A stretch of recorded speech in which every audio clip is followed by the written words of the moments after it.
The book of Leviticus closes with a dense framework detailing how human economics interacts with divine ownership. At the heart of this system is the concept of kodesh, holiness. These final verses establish the strict legal mechanics of hekdesh, or consecrated property. This framework treats holiness as a quantifiable asset subject to specific litigation and accounting. The text defines 3 halakhic models for managing this property: absolute nullification of value, geographic transference of sanctity, and strict immutability of the holy. Applying Rashi's commentary to Leviticus 27 reveals the precise financial and spiritual weights assigned to humans, crops, and animals. The rules of consecration shift according to the physical nature of the asset being evaluated. The model begins with a strict limit in verse 29. A human being who has been prescribed, sentenced to execution, cannot be ransomed or redeemed. Rashi frames this text as a pure economic axiom regarding financial pledges. In the Talmudic system, human value is measured through 2 metrics: damim, which is a fluctuating market value, and erech, a fixed valuation defined by the Torah. Following the logic of tractate Arachin, a person bound for execution possesses no legal future. Because they are already on the path to death, their financial valuation, both their market price and their fixed Torah value, drops to 0.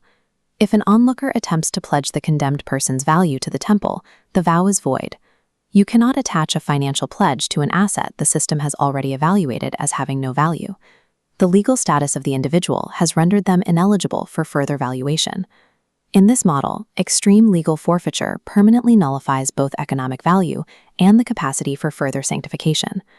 Verse 30 pivots to agricultural output. Looking at the scale of this harvest, the text establishes that seed and fruit inherently belong to God's table. Rashi identifies these crops as Maser Sheni, the second tithe. This category introduces the concept of fungible holiness.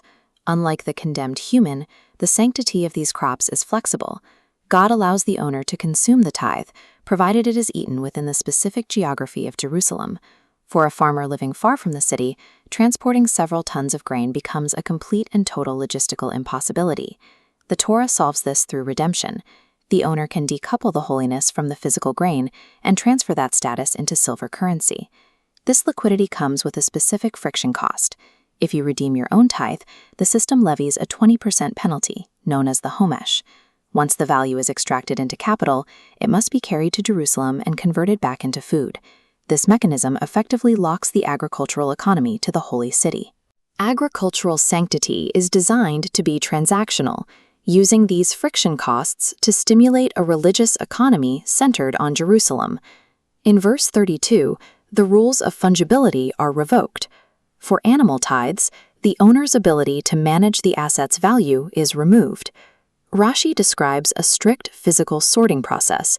The animals are passed one by one through a narrow doorway. This process is deterministic. Human choice is eliminated, as every 10th animal is automatically marked with a rod dipped in red dye. Verse 33 explicitly forbids the owner from evaluating the result. They cannot choose between the good and the bad. Even if the 10th animal is severely blemished, its status as holy is attached unconditionally.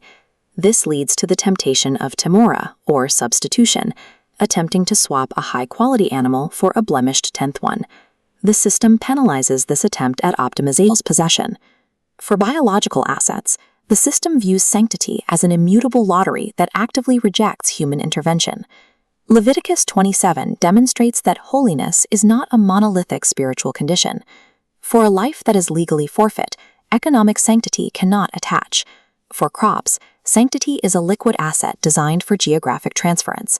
And for animals, sanctity is an immutable state that penalizes any attempt at curation. The architecture of biblical law dictates that the quantification of the holy depends entirely on the nature of the asset and the limits placed on human agency. These abstract rules bring the book of Leviticus to its final grounding verse. Verse 34 states, "These are the commandments that God gave Moses for the Israelite people on Mount Sinai." The laws of the mountain provided the foundational code for a robust, dynamic, and divine economy.